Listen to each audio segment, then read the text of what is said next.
वળી पाछ तारू काम चालू कर सुदामदेव, तमे तमारू काम चालू करो, कारण के अड़धाने आशीर्वाद न आपो ने अड़धाने आपो तो अमारा घरमां झगड़ो न थाय। सुदामदेव के बधी बात साची। सुदामदेव घणो समय रोकाया, पछी सुदामदेव कहूं के हवे जाजो दिवस रोकावाय नहीं। मई मेहमान अने त्रीजे दिवसे रे एनी अकल गई। त्रीजे दिवसे पहले दिवसे मई, बीजे दिवसे मेहमान ने त्रीजे दिवसे रे एनी अकल गई। बहु मेहमान बनी त्रीजे दिवसे न रेवाय के એટલે કથામાં રેવાય। કથામાં તો 7 દિવસ ને બદલે 9 દિવસ રેવાય, કારણ કે એક કથા બેસવાની હોય એના આગળના દિવસથી માંડી કથા સમાપન થાય એના પછીના દિવસ સુધી 9 દિવસ સુધી રહેવાય। પણ ઓમ ક્યારે ક્યાંય ગયા હોય તો જાજો સમય ન રહેવાય। આ એક આપણી વિવેક છે। અને મેરે ભાઈ બહેન, વિવેક તો જિંદગીની અંદર હોવો જ જોઈએ। મોઢે માંડીને પાણી ન પીવું એ એક વિવેક છે। હાથ ધોયા વગર ક્યારે કોઈ દિવસ રસોઈ ન બનાવી એ આપણો વિવેક છે। ઘણા ના ઘરની અંદર અમારી માતાઓને તો કોણ જાણે ચંપલ કેમ આટલા બધા વાલા છે, તો ચંપલ પોતાના ગોઠણ નીચે રાખીને કથા સાંભળે। સાંભળો છો ને? જોઉં છું, ગોઠણ નીચે ચંપલ દબાવ્યા। કેવા ચંપલ વાલા! ચંપલ ને હાથમાં લ્યો, હાથમાં લીધેલા ચંપલ પછી અહીંયા પગે લાગવા હોય, એટલે જ અમે નથી કોઈને અડવા દેતા। તમે જે હાથથી ચંપલ ચામડાના ચપ્પલ પકડ્યા હોય ને એ હાથથી અમને પકડો તો પ્રોબ્લેમ ન થાય, ઊભા ન થાય મેરે ભાઈ। બાકી તમારી અંદર જે લોહી વહે છે એ મારી અંદર જ વહે છે। એવા છૂતાછૂત ન હોય, આબડછેટ ન હોય, પણ આનું કારણ આ જ હોય છે। તમે ચંપલ બરાબર પકડ્યા હોય, પછી બરાબર ચોખ્ખાઈ ન રાખી હોય, એટલે હું છેટેથી પગે લાગવાનું કહું। પગ ગોઠણ નીચે ચંપલ દબાવીને। અને મેરે ભાઈ બહેન, ઘણાની ફરિયાદ આવી છે કે ચપ્પલ ગુમ થઈ ગયા। કોઈના ચપ્પલ ક્યારે કોઈ દિવસ પહેરાય નહીં। નિયમ છે, દેવી ભાગવતજીની અંદર બતાવ્યું છે કે કોઈના ચપ્પલ ક્યારે કોઈ દિવસ બીજાએ પહેરાય નહીં। બીજાની પનોતી આપણા ઉપર ચડે।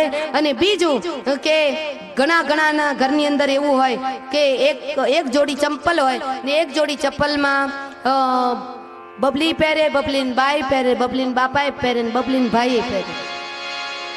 એક જ જોડી ચંપલ ઘરની અંદર બધા લઈને ચપ્પલ પહેરી નાટા મારતા। શું કામ? એક વ્યક્તિના ચપ્પલ બીજાએ ન પહેરાય એનું કારણ એ છે કે આપણી શરીરની તમામ ઉર્જા ચપ્પલની અંદર રહેલી હોય છે, પગની તલીમાં રહેલી હોય છે। એટલે આપણે જે ચપ્પલ પહેરતા હોય એની અંદર આપણા જીવનની શક્તિઓની ઉર્જા રહેલી હોય છે। અને એ જીવન શક્તિની ઉર્જાઓ કોઈની સારી હોય, કોઈની ખરાબ હોય, માટે સગી માએ સગા દીકરાના ચપ્પલ પણ ન પહેરે। ના પાડી છે દેવી ભાગવતજીની અંદર। ચપ્પલ કેમ પહેરતા એ દેવી ભાગવત શીખવાડે છે। ના પાડી ન પહેરે, પણ આમાં તો કોકના ચંપલ કોક ઉઠાવી જાય છે। લો मेरे भाई बहन, कथा मंडपनी अंदर आवीने भागवतजीनुं साम्राज्य छे। ख्याल राखो, विचारीने जे पण करो ए विचारीने साथे करो, विवेकनी साथे करो, कारण के पवित्रता अने चोखाई हशे त्यां महालक्ष्मी प्रसन्न थशे। भागवतजी ए भगीरथी गंगामां कई रीतना स्नान करवुं ए शीखवाडे छे, पण देवी भागवतनो ग्रंथ एम कहे छे के आपणा घरनी अंदर पाणियारे जे गोळो होय ए गोळाना गंगाजीने केम पवित्र राखवुं ए देवी भागवत शीखवाडे छे। मोढे मांडीने पाणी न पीवाय, हाथथी क्यारे चंपल न उपाड़े, उपाड़ीए तो बध धोवा पड़े हाथ। અને બીજાના ચંપલ ક્યારે કોઈ દિવસ પહેરાય નહીં। બીજાના ચંપલ પહેરીએ ને તો બીજાના વાઇબ્રેશન આપણા જીવનની અંદર આવે અને એ પરિણામે આપણા જીવનનું પતન થાય। જો સામેવાળા વ્યક્તિના વાઇબ્રેશન ખરાબ હોય, સામેવાળા વ્યક્તિનું જીવનના વિચારો ખરાબ હોય તો એ આપણા પગની અંદર આવી જાય। પગની ઉર્જા સીધી માથામાં આવે છે, મસ્તિષ્કમાં આવે છે અને એ વાઇબ્રેશનો આવી જાય તો આપણી મહિનાઓ સુધીની કરેલી તપશ્ચર્યા નાશ પામે। खुला पगे फरવું पण कोईना चप्पल न પહેરવા। क्यारे घणानी फरियाद आवी छे चप्पल उठी गया छे। ए चोरी करवी होय ने तो मेरे भाई बहन, कथा मंडपनी अंदर व्यासासनेथी जे शब्दों बोलाय छे ए शब्दोनी चोरी करो ने। चप्पल मां शुं तमारा चप्पलना रूपिया जोता ज मारी पासेथी लई जाजो अने बीजाना चप्पलनी चोरी न करजो मेरे भाई बहन। ચોરી કરવા જેવી તો ઘણી વસ્તુ છે. ભગવાનના પ્રેમની ચોરી કરો, ભગવાનના પ્રસાદની ચોરી. પ્રસાદ એટલે કયો પ્રસાદ? ભગવાન ગોવિંદે જે ગીતાની અંદર ગાયું, શ્રીમદ ભાગવતમાં ગવાયું, એ ભગવાનના શબ્દોરૂપી પ્રસાદની ચોરી કરો, ભગવાનના પ્રેમની ચોરી કરો. અહીંયા વ્યાસપીઠેથી જે બોલાયેલા સૂત્રાત્મક સિદ્ધાંતાત્મક જે શબ્દો છે એની ચોરી કરો. બાકી આમાં ચપ્પલમાં કોકની ઉતાર આપણે શું કામ માથે ચડાવવું જોઈએ? ન કરાય કોઈ દિવસ મેરે ભાઈ બહેન. ચોરી કરવી એ તો મહાપાપ છે. અને ઘણા લોકો એમ કે ભૂલથી આવી જાય, પણ આપણે જે 30 દિવસ પગની અંદર ચપ્પલ પહેરતા હોય અને ભૂલમાં બીજાનું ચપ્પલ જો આવી જાય ને એ આપણને ન ખબર હોય તો પછી એનું બાળક કુમાર્ગે જતું રહે તો એને ખબર ન પડે. સહી વાત છે. 30 દિવસ જે પગની અંદર જે ચપ્પલની અંદર આપણે પગ નાખતા હોઈએ એ ચપ્પલની આપણને ઓળખાણ ન રહે, પીછાણ ન રહે, એની આપણને વિવેક ન હોય કે આપણે બીજાના ચંપલ પહેરીએ છીએ. આ પ્રાથમિક વાત છે મેરે ભાઈ બહેન. એટલે આ છેલ્લો દિવસ છે. કદાચ આપણાથી એવી ભૂલ થઈ ગઈ હોય તો જાહેરમાં કોઈ ક્ષમા માંગવાની જરૂર નથી. મનોમન ભાગવત ભગવાનની પાસે ક્ષમા માંગી અને કોઈના ચપ્પલ ભૂલથી પહેરી લીધા હોય ને તો એને મૂકી દેજો, પણ તમે નવા લઈ લેજો. કાંઈ એમાં આપણા ઘરનું કંઈ ખૂટી નથી જવાનું. પણ એક 25-50 રૂપિયા માટે થઈને કોકનું ઉતાર આપણા માથે ચડાવીએ, કોકના ખોટા અને ખરાબ વાઇબ્રેશનનો આપણા માથે ચડાવીએ, બરાબર ન કહેવાય. વિવેક હોવો જોઈએ દરેક વાતમાં. તો અહીંયા સુદામદેવજી કનૈયાને કહેવા લાગ્યા ખોટું ખોટું વિવેકની ખાતર કે કનૈયા હવે હું ઘણા દિવસ રોકાયો, હવે હું જાઉં. કનૈયો કે તો જાવું હોય તો તું તારે જા. સુદામદેવજીને એમ હતું કે મને તાણ કરી કરીને આગ્રહ કરી અને મને દ્વારિકાનાથ રોકશે, પણ કનૈયો કે તમ તાર જાવું હોય તો જાઓ. સુદામદેવજી વિચાર કરવા લાગ્યા કે કનૈયો સારો બહુ, સાચવે બહુ, પણ લોભીઓ ખરો, મને રોકાવાનો કહેતો નથી. એના દ્વારિકાના ખજાનામાં ક્યાં ખોટ પડવાની હતી તો ખૂટી જવાનું હતું. કનૈયાએ કહ્યું એકાદ દિવસ રોકાઈ જાઓ ને. કનૈયો વિચાર કરે એકાદ દિવસ રોકાઈ જાય ને તો હું મારો પ્રસાદ લઈ લઉં. મારી માં યશોદા જેવી જ એ પતિવ્રતા નારી સુશીલા દેવીએ મારા માટે તાંદુલ મોકલાવ્યા છે. અને મેરે ભાઈ બહેન આને કોઈ દિવસ ગુણવંત શાહે બહુ સરસ લખ્યું કે હું ગુણપાટનું થીગડું અને તું મખમલનો ગાલીચો, તારો મારો મેલ શામળા કેમ થાશે યારો. હું ગુણપાટનું થીગડું અને તું મખમલનો ગાલીચો, તારો મારો મેલ શામળા કેમ થાશે યારો. જ્યારે સુદામદેવજીને ભૂખ લાગે ને ત્યારે કોરા પૌવાના ફાકડા ભરે અને કનૈયો જમી લે 56 ભોગ, એટલે એને તાંબુલ આવે. સંસ્કૃતમાં તાંબુલ પાન હોય ને, પાન બીડું, એને તાંબુલ કહેવાય. એક તાંબુલ ખાનારો અને એક તાંદુલના ફાંકડા ભરનારો એને મેળ કેમ થાય? પણ મેરે ભાઈ બહેન કૃષ્ણ સુદામદેવની જોડી જગતની અંદર અમર રહી ગઈ. અને ભગવાન શ્રી કૃષ્ણ દ્વારિકાનાથ અને સુદામદેવજી એક બાજુમાં બિરાજમાન હતા અને કનૈયાએ સુદામદેવજીને ગલગલિયા કર્યા. એમની પાસેથી તાંદુલની જે પોટલી હતી ને લઈ લીધી. પોટલી લઈ લીધી, ખોલી, અને જ્યાં ખોલતાની સાથે જ એમાં તપસ્વીની એ બ્રાહ્મણ પત્ની સુદામદેવના પત્ની સુશીલાના દર્શન થયા છે. એક મુઠ્ઠી ભરીને સંકલ્પ કર્યો કે મારે ત્યાં રથદળ, પાયદળ, ગજદળ, અષ્ટ રિદ્ધિ સિદ્ધિઓ છે એ એવું બધું જ પોરબંદર ની અંદર હોવું જોઈએ. ને બધું પવન પાવડી વેગ જવા માંડે પોરબંદર. બીજી મુઠ્ઠી ભરી અને સંકલ્પ કર્યો કે મારે જ્યાં જેવી સમૃદ્ધિ છે એવી જ સમૃદ્ધિ સુદામદેવના પોરબંદરમાં હોવી જોઈએ. અને બધું પવન પાવડી વેગે પોરબંદરમાં જવા લાગ્યું. ત્રીજી મુઠ્ઠી ભરી અને નજર ગઈ રૂક્ષ્મણી તરફ. રૂક્ષ્મણીને થયું કે હવે મારો વારો આવતો લાગે છે. એટલે ભગવાને તો સંકલ્પ કર્યો કે આ રૂક્ષ્મણીજીને મોકલી દો પોરબંદર સુદામદેવની સેવા કરવા માટે, એટલે બુદ્ધિ ઠિકાના ઉપર આવી જાય. બ્રાહ્મણોની નિંદા કરે છે, બ્રાહ્મણોને ખીજાય છે, એટલે મોકલી દઉં બ્રાહ્મણોની સેવા કરવા માટે, એટલે બુદ્ધિ ઠિકાના ઉપર આવી જાય. ત્રીજી મુઠ્ઠી ભરી અને જ્યાં સંકલ્પ કરવા ગયા કે રૂક્ષ્મણી જાય પોરબંદરમાં, ત્યાં તો રૂક્ષ્મણીજીને થયું કે આપણો નંબર આવતો લાગે. એટલે આવી દીનાનાથનો હાથ પકડી લીધો અને કહ્યું કે સ્વામીનાથ એકલા પ્રસાદ ન ખવાયો, અમને અપાય. દ્વારિકાનાથે કહ્યું રહી ગયા નહીં તો હમણાં પવન પાવડી વેગે સીધા પોરબંદરમાં ઉતરત હેઠા. આ રીતના ભગવાને 3 મુઠ્ઠી પવન ખાઈ અને મેરે ભાઈ બહેન સુદામદેવને સમૃદ્ધ બનાવી દીધા. અને સુદામદેવ હવે જવાની તૈયારી કરે.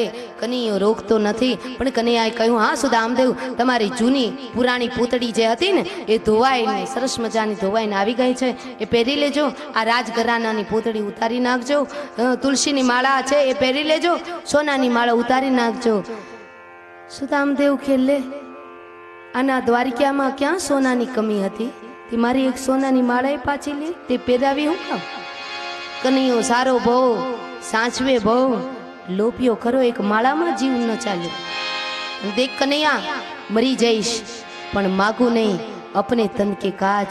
તું કદાચ ગમે તેટલા કાવા દાવા કરીને મારી પાસે બોલાવીશ ને, હું તારી પાસે માગીશ નહીં, કારણ કે હું તો તને 3 મુઠ્ઠી પૌવા આપવા આવ્યો, તારી પાસેથી લેવા થોડો આવ્યો હતો.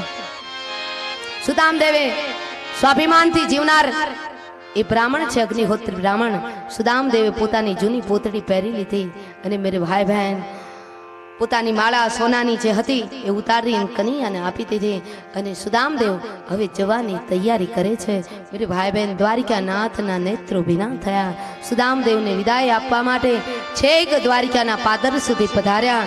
અક્રૂર, ઉદ્ધવ અને દ્વારિકાનાથ ત્રણેય સાથે છે. સુદામદેવને વિદાય આપવા પાદર સુધી પધાર્યા. કનૈયો ખુલ્લા પગે ચાલતો ચાલતો આવ્યો છે.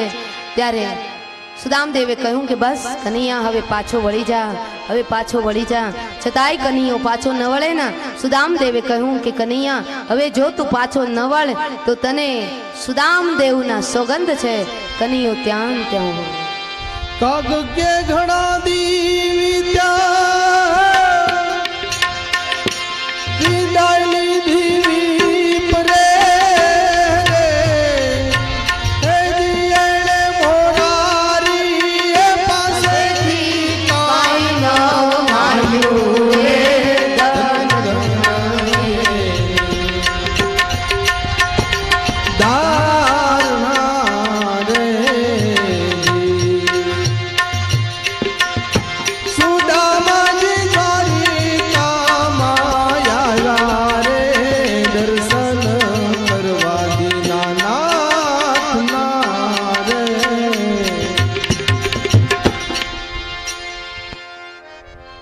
અક્રૂરજીએ પૂછ્યું કે પ્રભુ, સુદામદેવને તમે થોડાક દિવસ રોક્યા હોત તો આપણા દ્વારિકાની અંદર ક્યાં ખૂટી જવાનું હતું?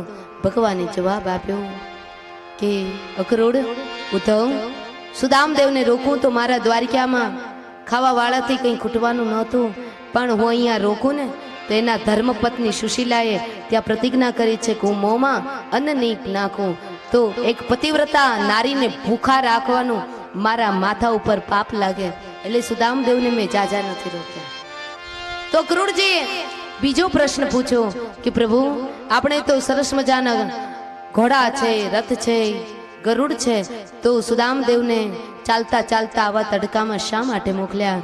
ત્યારે કનૈયાની આંખમાં આંસુ આવ્યા. કનૈયાએ કહ્યું, સુનો અક્રૂર, ઉદ્ધવ, સુદામદેવ ચાલતા ચાલતા જાય ને તો ભારત વર્ષની ભૂમિ પવિત્ર બને, કારણ કે આ ભારત વર્ષની ભૂમિ 5000 વર્ષ સુધી તપ કરે, જપ કરે, ત્યારે આવો અગ્નિહોત્રી બ્રાહ્મણ આ ધરાતલ પર જન્મ લે છે. આવા અગ્નિહોત્રી બ્રાહ્મણને તો અક્રૂર, ઉદ્ધવ, એની ચરણ રજનો હું પણ તિલક કરું, માથે ચડાવું. આવો અગ્નિહોત્રી બ્રાહ્મણના દર્શન કરીએ ને તો આપણા પાપનો ક્ષય થાય. મેં સુદામદેવને એટલા માટે ચાલતા ચાલતા મોકલ્યા કે ભારતની ભૂમિમાં જે પાપ હોય ને એ પાપ નાશ પામે, એટલે એને ચાલતા ચાલતા ભારતની ભૂમિને પવિત્ર કરવા માટે મેં ચાલતા ચાલતા મોકલ્યા. ઉદ્ધવજીએ ત્રીજો પ્રશ્ન પૂછ્યો કે પ્રભુ, એ વાત પણ બરાબર, પણ કનૈયાએ દ્વારકાનાથ તમે આટલું બધું સુદામદેવને આપ્યું, છતાંય તમે એને મોઢે કહી દીધું હોત ને તો એને ધીરજ રહેત. ત્યારે દ્વારિકાનાથે કહ્યું કે નહીં નહીં ઉદ્ધવ, મારાથી કહેવાય નહીં. માગનારો જો માગી ન શકતો હોય કે મને આટલું આપો, તો આપનારો એમ કેમ કહી શકે કે મેં તને આટલું આપ્યું? મારાથી ન કહી શકે. મેરે ભાઈ બહેન, જ્યાં સુધી સુદામદેવની એ ચોટી આકાશની હવા જે આવતી હતી અને હવાની અંદર જ્યાં સુધી એ ફરકતી રહી ત્યાં સુધી પ્રભુજી એમના દર્શન કરતા રહ્યા. પછી સુદામદેવના દર્શન દેખાતા બંધ થયા. અટારીમાં ગયા, અટારીએથી પણ સુદામદેવ દેખાતા બંધ થયા. ત્યારે જે બારીએથી સુદામદેવના દર્શન કરતા હતા, પશ્ચિમ દ્વારની બારી, કનૈયાનું જે દ્વારિકા, એમાં મહેલમાં જે પશ્ચિમ દ્વારની જે બારી હતી ત્યાંથી સુદામદેવ દેખાતા બંધ થયા. પછી એ દ્વારિકા નાથે બારી બંધ કરી પછી કોઈથી જિંદગીમાં એ બારી ખોલી નહીં.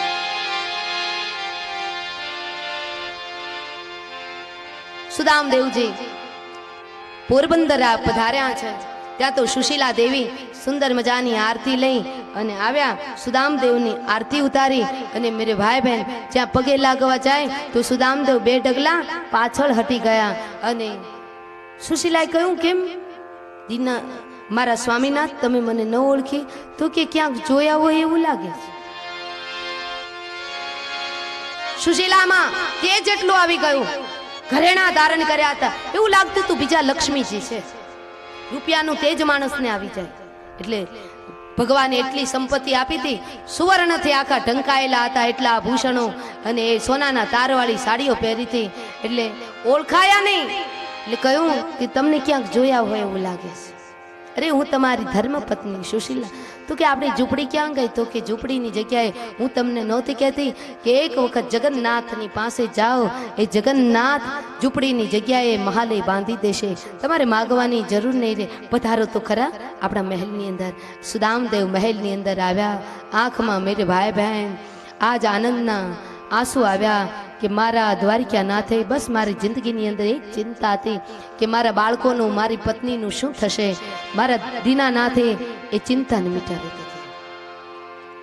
અને સુશીલાએ કહ્યું પોતાના પતિદેવને, 17 કાણાવાળી આ પોતળી તો હવે તો બદલાવું. સુદામદેવે કહ્યું કે હવે આ પોતળી નહીં બદલાય. શું કામ? કે આ પોતળી તો હવે શરીર બદલાશે ને ત્યારે જ બદલાવાશે. કારણ કે મને મારા દીનાનાથ દ્વારિકાનાથે હાથો હાથ આપે છે. દેહ બદલાશે ત્યારે જ પોતળી બદલાશે. નવું મકાન થયું, નવો બંગલો થયો, નવું મહાલય થયું, એટલે એમાં વાસ્તુ પૂજન તો કરવું જોઈએ ને. વાસ્તુ ન કરીએ ત્યાં સુધી મેરે ભાઈ બહેન ઘરની અંદર રહેવા ન જવાય. તો એ માટે થઈ અને ભગવાન દ્વારિકાનાથને સુદામદેવે આમંત્રિત કર્યા કે પ્રભુ પધારો, વાસ્તુ પૂજન કરવાનું છે, તમે નહીં આવો? અમારા જેવા રંગ, અમારા જેવા ગરીબ માણસના મહેમાન બીજા સગાવાલા કોણ હોઈ શકે? અમારા જેવા ગરીબના, અમારા જેવા રંગના સગાવાલા તો દ્વારિકા વાળો જ હોઈ શકે. પધારો પ્રભુ. પ્રભુ પધાર્યા અને મેરે ભાઈ બહેન સુંદર મજાનું વાસ્તુ પૂજન થયું. અને વાસ્તુ પૂજન થયા બાદ પોરબંદરના અસ્માવતી ઘાટ ઉપર સુદામદેવ અને ભગવાન દ્વારિકાનાથે જ્ઞાન, મીમાંસા, સાંખ્ય, દર્શનની બધી સત્સંગ કરી છે. આ કથાનું, સુદામદેવ ચરિત્રની કથાનું વર્ણન કરવા કદાચ શિવ, સનકાદિક, નારદ કે સારદ બેસે ને તો એની પાસે પણ શબ્દો ટૂંકા પડે. તો હું કઈ રીતના અહીંયા સુદામદેવ ચરિત્રની કથાનું વર્ણન કરી શકું? એમ કહી સુદામદેવ ચરિત્રની કથાને મેરે ભાઈ બહેન સમાપન આપ્યું છે. આપણને પણ સમય સાવધાન કરે છે. તો આપણે પણ આ કથા સત્રને અહીંયા સમાપન આપીએ એ પહેલા ચંદ ઘડિયા માટે મેરે ભાઈ બહેન સંકીર્તન, કારણ કે સંકીર્તન કરીએ તો ભગવાનને વાલા લાગે. જેમ કોઈ માણસ બહુ વધારે પડતું જમી લે તો પછી એ ચૂર્ણ ખાય છે, કોઈ મુખવાસ ખાય છે, એમ સંકીર્તન પછી કોઈ મુખવાસની જરૂર પડે છે. એટલે જ્યાં સુધી સંકીર્તન ન બોલાય, ભગવાનના નામનું થાળ ન બોલાય, ત્યાં સુધી કોઈ ભક્તજનોએ પોતાની જગ્યા છોડવાની નથી. એ મારા દ્વારિકાના નાથ ભજો રાધે ગોવિંદા. દ્વારિકાના નાથ ભજો રાધે ગોવિંદા. દ્વારિકાના નાથ ભજો રાધે ગોવિંદા. દ્વારિકાના નાથ ભજો રાધે ગોવિંદા. રાધે ગોવિંદ ભજો રાધે ગોવિંદા. રાધે ગોવિંદ ભજો રાધે ગોવિંદા. રાધે ગોવિંદ ભજો રાધે ગોવિંદા. રાધે ગોવિંદ ભજો રાધે ગોવિંદા. બકરી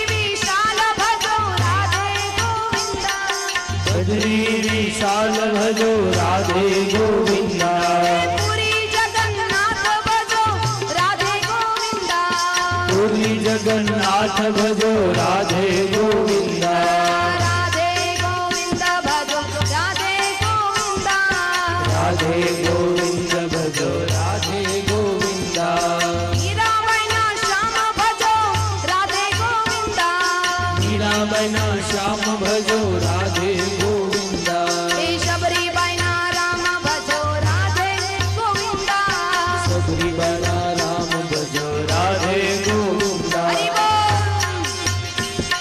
અરે એવું ન માનશો કે અહીંયા કથા પૂરી થઈ ગઈ. ઓ 6.5 દિવસ જેણે કથા ન સાંભળી હોય એ બપોર પછીના સત્રમાં ભાગવતજીના ઊંડી પ્રકરણની કથા સાંભળે તેને આખી ભાગવત કથાનું શ્રવણ કર્યાનું પુણ્ય પ્રદાન થાય. એટલે કથા શ્રવણ કર્યા પછી ઊંડીની કથા સાંભળ્યા પછી જ્યારે ભાગવત કથાને અહીંયા સમાપન થાય ત્યારે વળી પાછો બીજી વખત પ્રસાદ લઈને પછી જ ઘરે જવાનું, ત્યાં સુધી નથી જવાનું.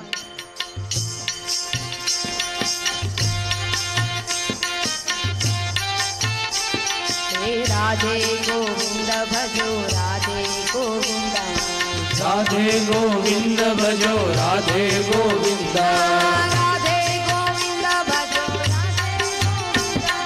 રાધે ગોવિંદ ભજો રાધે ગોવિંદા રાધે ગોવિંદ ભજો રાધે ગોવિંદા રાધે ગોવિંદ ભજો રાધે ગોવિંદા રાધે ગોવિંદ ભજો રાધે ગોવિંદા રાધે ગોવિંદ ભજો રાધે ગોવિંદા રાધે ગોવિંદ ભજો રાધે ગોવિંદા રાધે ગોવિંદ ભજો રાધે ગોવિંદા રાધે ગોવિંદ ભજો રાધે ગોવિંદા રાધે ગોવિંદ ભજો રાધે ગોવિંદા રાધે ગોવિંદ ભજો રાધે ગોવિંદા રાધે ગોવિંદ ભજો રાધે ગોવિંદા હરિ બોલ હરિ બોલ હરિ બોલ હરિ બોલ રાધે બોલ રાધે બોલ રાધે બોલ રાધે બોલ રાધે બોલ રાધે બોલ રાધે બોલ રાધે બોલ રાધે બોલ રાધે બોલ રાધે બોલ રાધે બોલ હરિ બોલ હરિ હરિ બોલ હરિ બોલ હરિ બોલ હરિ બોલ હરિ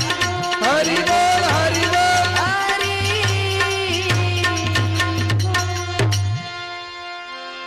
ઠાકોરજીની થાળી લઈ ગયા વનમાળી ઠાકોરજીની થાળી લઈ ગયા વનમાળી તો રાંધે છે પાર્વતી તો પીરસે છે વનમાળી તો રાધે છે પાર્વતી તો ફિરસે છે ઘડી ઘડી ના યોદવજી પાઘડી ના પ્રભુજી ઘડી ઘડી ના ઉદ્ધવજી પાઘડી ના પ્રભુજી ચીવડાવાનું વાય ઠાકોરજીનું દેરું દેખાય ઉઠરે જીવડાવાળું વાયુ ઠાકોરજીનું દેખાયું બાબળે મહી વૈષ્ણવો ભજન કરે ડેરીએ ડેરીએ દીવા બળે મહી વૈષ્ણવો ભજન કરે ઠાકોરજીની થાળી લઈ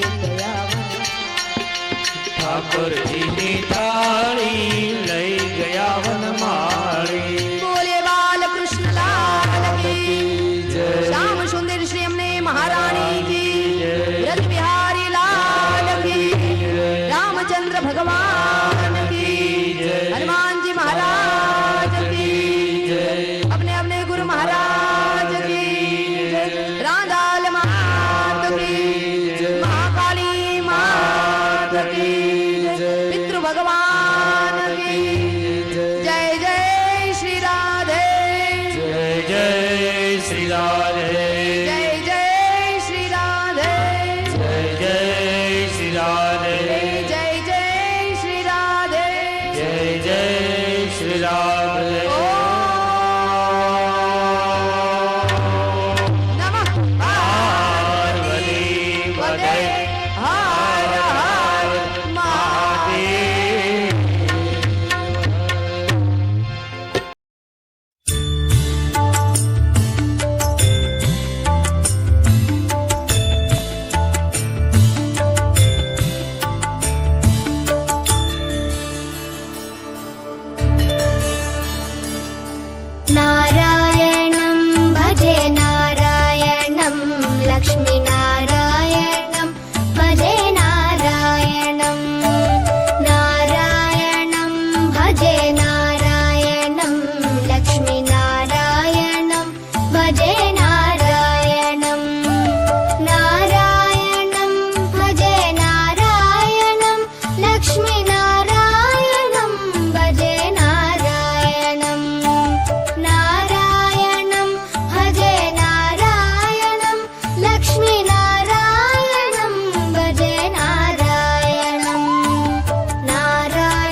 लक्ष्मीनारायणं भजे नारायणं नारायणं भजे नारायणं लक्ष्मीनारायणं भजे नारायणं नारायणं भजे नारायणं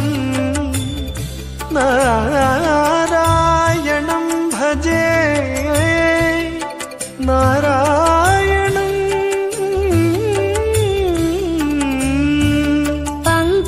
पङ्कजलोचनं नारायणं भक्तसङ्कटमोचनं नारायणं करुणापयोनिधिं नारायणं भव्यशरणागतनिधिं नारायणं नारायणं भजे नारायणं लक्ष्मीनारायणं भजे नारायणं नारायणं भजे नारायणं लक्ष्मीनारायणं भजे नारायणम्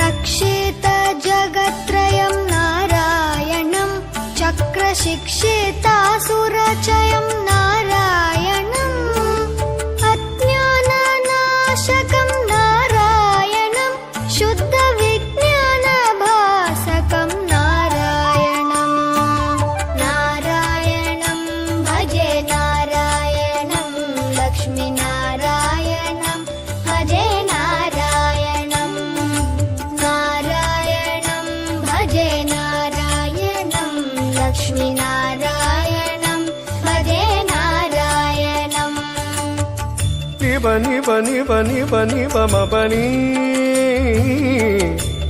निजरे म बनी नि the the the the the the दी नारायणं नारायणं श्रीवत्सभूषणं नारायणं नन्दगोवत्सपोषणं नारायणं शृङ्गारनायकं नारायणं पदगङ्गाविधायकं नारायणं नारायणं भजे नारायणं लक्ष्मीनारायणं भजे नारायणं नारायणं भजे नारायणं लक्ष्मीनारायणं भजे नारायणं नारायणं भजे नारायणं लक्ष्मीनारायणं भजे नारायणं नारायणं भजे नारायणं लक्ष्मीनारायणं